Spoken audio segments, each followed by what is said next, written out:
Hello বন্ধুরা, কেমন আছো তোমরা সবাই? আশা করি অনেক অনেক ভালোই আছো। আর তোমাদের ভালোবাসায় আমিও অনেক ভালো আছি, কারণ তোমরা আমাকে যে পরিমাণে ভালোবাসা দিয়েছো এবং সাপোর্ট দিয়েছো তা আমি কোনোদিন ভুলতে পারবো না।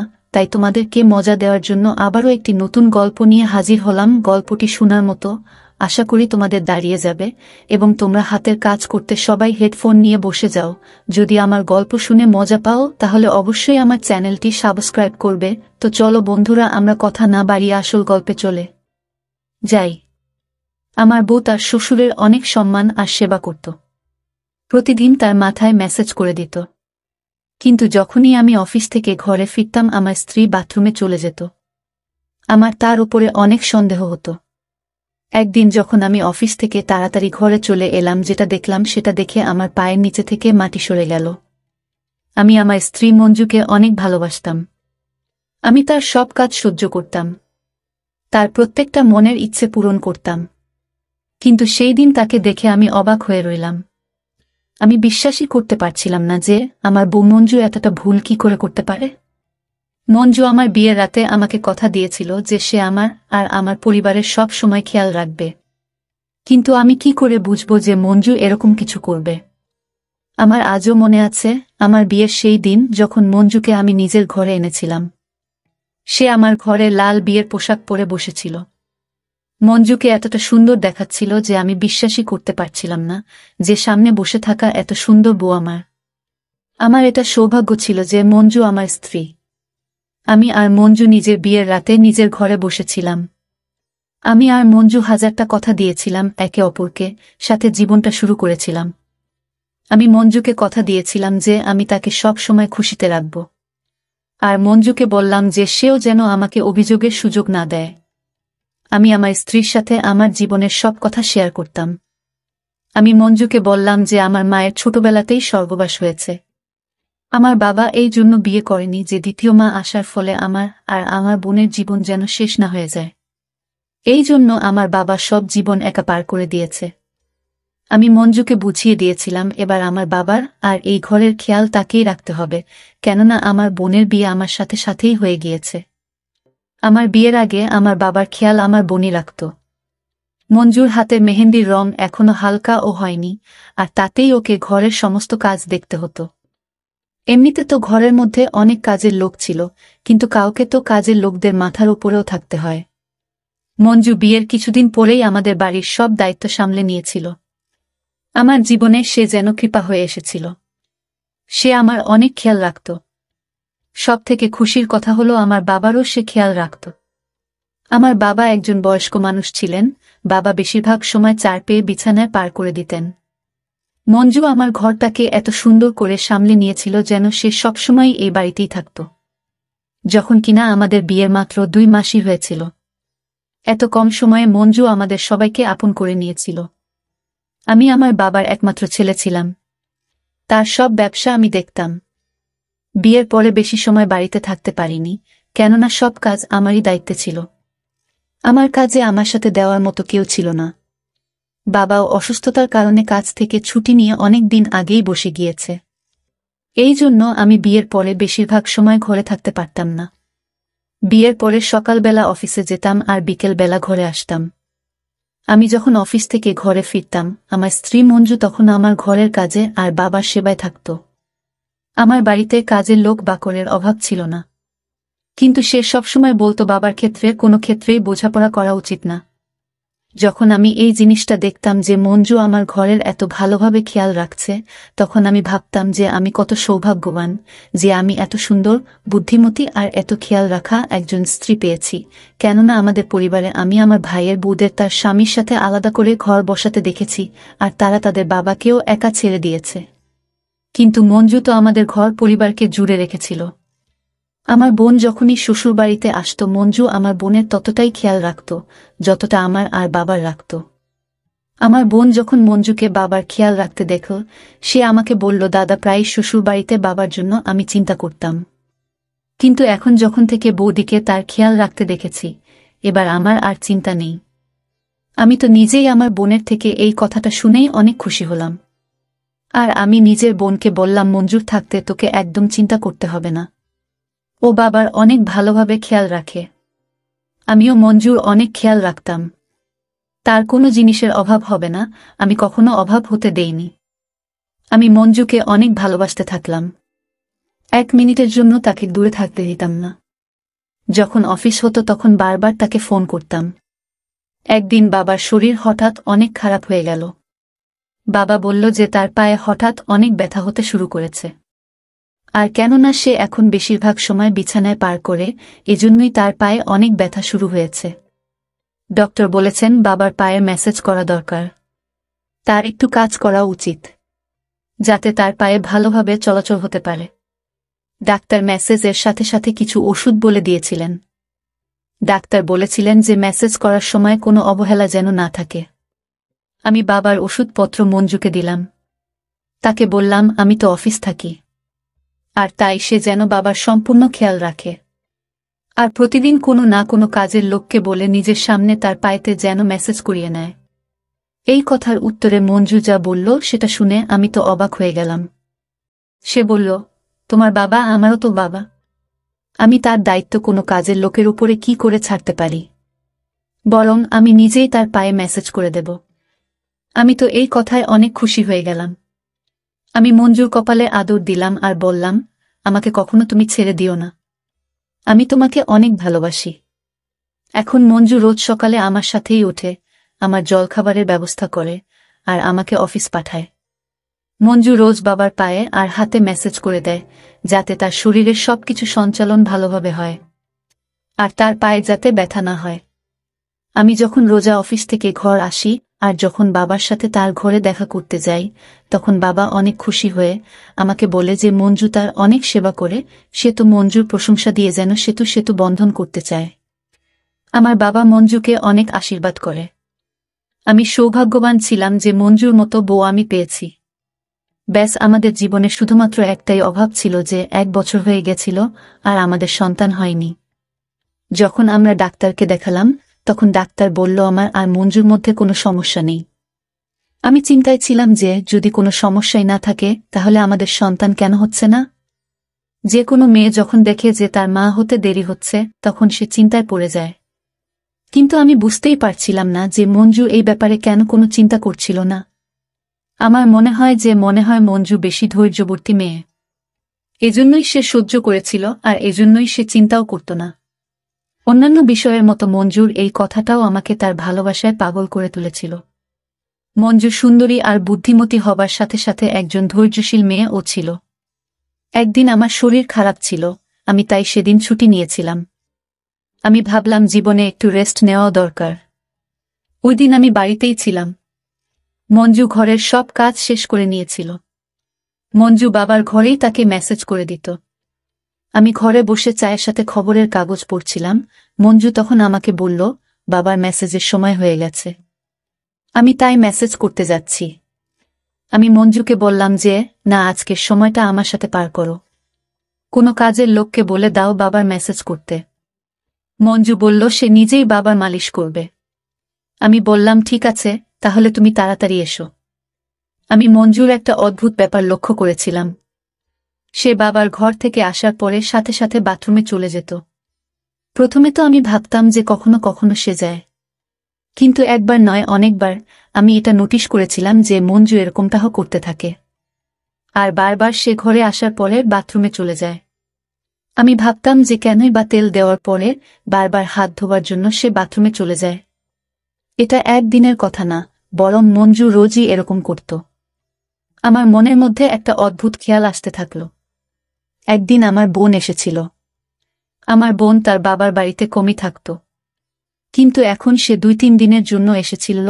আমার বোনও মঞ্জুর এই ব্যাপারটা লক্ষ্য করেছিল যে বাবার ঘরে মেসেজ করতে গিয়ে ঘরের বাইরে আসতে না আসতেই বাথরুমে ঢুকে যায় সে। আমার সন্দেহ যেন সত্যিতে পরিবর্তন হতে শুরু করেছিল। আমার মাথার মধ্যে এই কথাটা বসে গিয়েছিল যে কিছু তো নিশ্চয়ই আছে। এই কথাটা আমার বোনও নোট করেছিল। এবার আমার এটাই জানতে বাকি ছিল যে আসলে আমার বউ মঞ্জু আমার বাবার ঘরে কি এমন করে। কেননা এটা যদি একদিনের কথা হতো তাহলে কোনো বিষয় ছিল না। আমি একদিন মঞ্জুকে ফোনে কথা বলতে শুনলাম। তার কথা বলার ধরন বলছিল যে সে তার বাড়িতে কারোর সাথে কথা বলছিল না। আমি ভাবলাম পরের বার ইচ্ছাকৃতভাবে বলবো যে আমার সাথেও কথা বলিয়ে দাও। ও এবারে ঘরে চলে এসেছে। যখন মঞ্জু ফোনে কথা বলছিল তখন আমি তাকে বললাম, মঞ্জু, আমাকেও তোমার বাড়ির লোকের সাথে কথা বলিয়ে দাও। তখন মঞ্জু হঠাৎ করে অবাক হয়ে গেল আর বলতে থাকল, মায়ের ফোন তো বিচ্ছিন্ন হয়ে গেছে। এরপরে যখন আসবে তখন কথা বলিয়ে দেব। আমার এই কথাটাতেও সন্দেহ হল। আজকাল ওর প্রতিটা কথায় আমার সন্দেহ হয়। এবার আমি মঞ্জুর এই ফোনের বিষয়টা জানার জন্য ছিলাম। একদিন আমি ইচ্ছা করে মঞ্জুকে বলে গেলাম যে রাতে অফিস থেকে দেরি করে আসব। কিন্তু এটা আমার আগে থেকেই ভাবনা চিন্তা করা প্ল্যান ছিল, যাতে আমি কিছুটা আগে আসতে পারি, যাতে মঞ্জু জানতে না পারে আমি ঘরে এসে গেছি। আর আমি লুকিয়ে দেখব যে মঞ্জু বাবার ঘরে আসলে কি করে। আমি মঞ্জুকে বললাম যে আমি অফিস থেকে দেরি করে আসব, কিন্তু আমি সময়ের আগেই অফিস থেকে ঘরে চলে আসি। আমি আমার শোয়ার ঘরে গিয়ে দেখলাম সেখানে মঞ্জু ছিল না। আমি বুঝে গিয়েছিলাম যে মঞ্জু বাবার ঘরেই হবে। আমি আস্তে আস্তে তার ঘরের দিকে গেলাম। আমি বুঝতে পারছিলাম না যে আমি ঠিক করছি নাকি ভুল করছি। আমি আমার মনের ভিতর থেকে সন্দেহ বের করতে চাইছিলাম। আমার বাবা এত বছর বিয়ে ছাড়াই ছিল, তাই আমার সন্দেহ যে আমার স্ত্রী তার সাথে। যখন আমি লুকিয়ে বাবার ঘরে দেখতে থাকলাম, আমি যেটা দেখলাম সেটা দেখে আমি অবাক হয়ে দাঁড়িয়ে রইলাম। আমি অবাক ছিলাম যে যেমন আমি ভেবেছিলাম তেমন তো নয়। আমি লজ্জিত ছিলাম যে নিজের স্ত্রীকে কি ভেবে ফেলেছিলাম। আর আমি নিজের বাবাকেও সন্দেহ করলাম। আমি দেখলাম মঞ্জু তো বাবার মাথার ম্যাসাজ করছিল। আর এমন কিছুই নয় যা আমি ভেবেছিলাম। আমি এটা ভাবার আগে আমার একবার বোঝা উচিত ছিল যে মঞ্জু একজন বিবাহিত মহিলা আর সে ঘরের কাজ করায় ব্যস্ত থাকে। আমি যতটা খুশি ছিলাম এই জন্য যে আমার সন্দেহ ভুল বেরিয়েছে, ততটাই আমার নিজের উপরে আফসোস ছিল। আমি নিজের বাবা আর নিজের স্ত্রীর উপরে কি করে সন্দেহ করতে পারি। আমি নিজের চিন্তার জন্য লজ্জিত হয়ে যখন নিজের ঘরে বসেছিলাম, তখনই মঞ্জু ঘরে চলে আসলো। মঞ্জু আমাকে জিজ্ঞাসা করল, তুমি চলে এসেছ? তখন আমি বললাম, হ্যাঁ, আমার আসার কথা তো ছিল দেরি করে, কিন্তু আমার শরীরটা ভালো নেই, সেজন্য তাড়াতাড়ি চলে এসেছি। এই কথা সে যে জবাব দিল সেটা শুনে আমি চিন্তায় পড়ে গেলাম। মঞ্জু বলল যে সে জানত আমি অফিস থেকে তাড়াতাড়ি চলে আসব, কেননা সে অফিসে ফোন করেছিল। সেখান থেকেই জানতে পারে যে আমি বেরিয়ে পড়েছি। এবার তো আমার মাথার মধ্যে আবার ঘুরতে থাকলো যে কি জানি আজ মঞ্জু আর আমার বাবা কিছু করে থাকতে পারে, কেননা মঞ্জু তো জানত যে আমি ঘরে আসছি। আমি আজ যেটা দেখলাম সেটা ভুল বলে মনে হচ্ছিল। আমার মনে হচ্ছিল এখনো আমাকে সত্যিটা লুকানো হচ্ছে। আমি এবার সিদ্ধান্ত নিয়েছিলাম যে এই ব্যাপারটার পিছনের সত্যিটা আমি জেনেই ছাড়ব যে মঞ্জু আর বাবা ঘরে কি এমন করে আর আমার থেকে লোকায়। আমার মনটা আর মাথাটা তো এবার চিন্তায় অস্থির হয়ে যাচ্ছিল। এইবার তো আমি চাইছিলাম যেভাবেই হোক সত্যিটা আমাকে জানতেই হবে। আমি ঠিক করে নিয়েছিলাম যে সত্যিটা থেকে আমি এবার জেনেই ছাড়ব, যাতে অন্তত পক্ষে আমার মনটা শান্তি পায়। একদিন আমি মঞ্জুকে বলিনি আর তাড়াতাড়ি অফিস থেকে বাড়ি চলে এসেছি। যখন আমি ঘরে এলাম তখন মঞ্জু ঘরে ছিল না। আমি কাজের লোককে জিজ্ঞেস করলাম, সে বলল যে সে বাবার ঘরে আছে। আর আমি এই সুযোগটারই অপেক্ষা করছিলাম যে যেই মঞ্জু মেসেজের জন্য বাবার কাছে যাবে, আমিও দেখব যে সত্যিকারের কি হয় সেখানে। আমি নিজের বাবার ঘরের দিকে পা বাড়ালাম। আমি বাবার ঘরের দিকে যাচ্ছিলাম এটা ভেবে যে আমার মাথায় যে সন্দেহ আছে সেটা সত্যি না হয়ে যায়। আমি বাবার ঘরের দিকে গেলাম। আমি যা দেখলাম সেটা দেখে আমার পায়ের তলা থেকে মাটি সরে গেল। আমি ভাবতেও পারিনি যে মঞ্জু এমন করতে পারে। যে মেয়েটাকে আমি এত ভালোবাসতাম, যার মাথায় নিজের ভালোবাসার মুকুট পরালাম, সে আমাকে এভাবে ধোঁকা দিল। আমার এমন মনে হচ্ছিল যেন আমি আর দাঁড়িয়ে থাকার শক্তি পাচ্ছি না। আমি দেখলাম বাবার ঘরে মঞ্জু আর একটা ছেলে দাঁড়িয়েছিল। আর মঞ্জু আমার বাবাকে দিয়ে কোনো কাগজে সাইন করাচ্ছিল। আমি তো এখানে নিজের সন্দেহ দূর করতে এসেছিলাম, কিন্তু এখানে এসে তো আমি চিন্তার মধ্যে ফেঁসে গেলাম। আমি তো বুঝতেই পারছিলাম না যে হচ্ছেটা কি। মঞ্জু কি করছে আর তার পাশে দাঁড়িয়ে থাকা ছেলেটা কে? শুধুমাত্র আমি এটাই দেখছিলাম যে আমার বাবা জ্ঞান হারিয়ে থাকা অবস্থায় কাগজে সাইন করছিল। আমি এই ব্যাপারটার পরোয়া করিনি, শুধুমাত্র ভয় এইটুকু ছিল যে এমন কিছু না ঘটে যার জন্য আমাকে ওর থেকে দূরে যেতে হয়। কেননা আমি ওকে অনেক ভালোবাসি, আমি ওর থেকে দূরে যেতে চাইতাম না। যে ব্যাপারটার ভয় ছিল সেটাই হলো।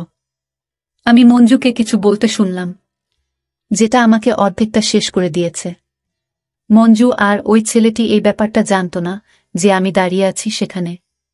মঞ্জু ওই ছেলেটিকে বলল, তাড়াতাড়ি এই বয়স্ক লোকটার থেকে সাইন নিয়ে নাও, আমি নিজের জিনিসপত্র বেঁধে নিয়েছি। আমার স্বামী আসার আগেই আমাকে এখান থেকে বেরোতে হবে। আমি এখনো বুঝতে পারছি না যে আমার ঘরে এসব কি হচ্ছে। আমার মাথা শেষ হয়ে যাওয়ার আগেই আমি দৌড়ে গিয়ে মঞ্জুর শরীরে হাত দিলাম, আর তার হাত দুইটা ধরে নাড়িয়ে তাকে বললাম যে, মঞ্জু তুমি এটা কি করছো? আমি মঞ্জুকে জিজ্ঞেস করলাম, তুমি কি আমাকে ধোঁকা দিচ্ছ? মঞ্জু অদ্ভুতভাবে তাকিয়ে আমাকে জিজ্ঞেস করল, অফিস থেকে তুমি এত তাড়াতাড়ি কি করে চলে এলে? আমি মঞ্জুকে জিজ্ঞেস করলাম, আমি যা জিজ্ঞেস করছি তার উত্তর দাও। মঞ্জু আমার কথায় চুপ করেছিল। আমি মঞ্জুকে ছেড়ে ওই ছেলেটার পোশাকটা ধরলাম। মঞ্জু আমাকে বারবার বলতে থাকলো যে ওকে ছেড়ে দাও।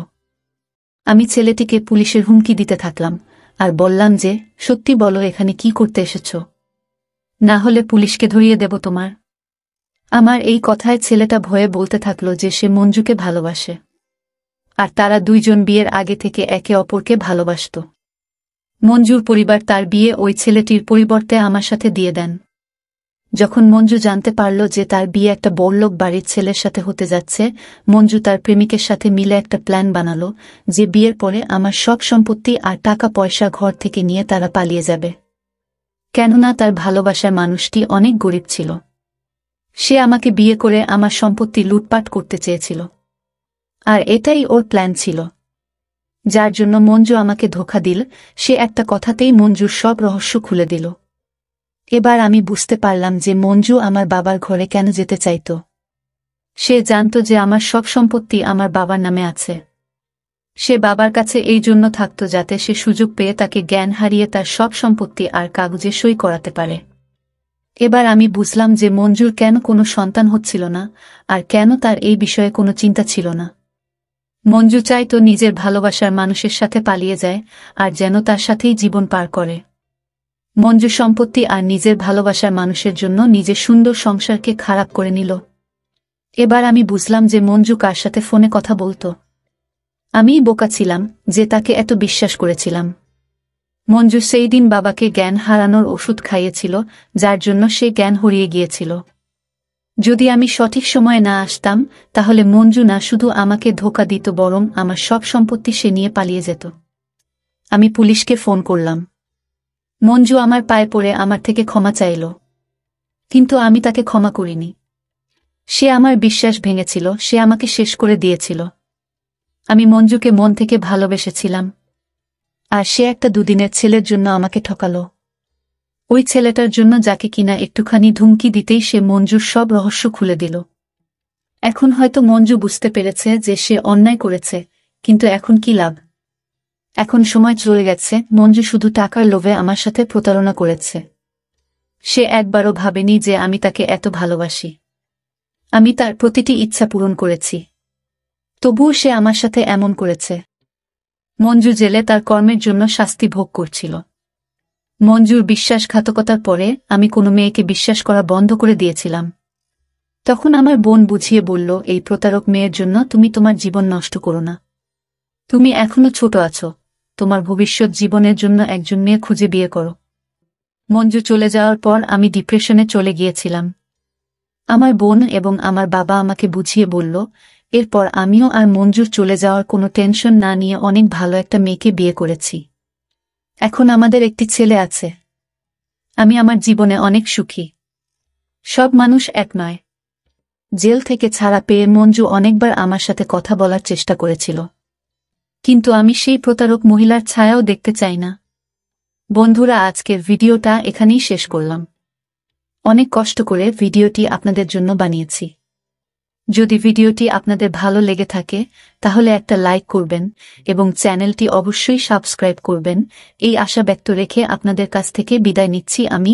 দেখা হবে আগামীকালের নতুন কোনো ভিডিওতে। সে পর্যন্ত সবাই ভালো থাকুন, সুস্থ থাকুন। ধন্যবাদ।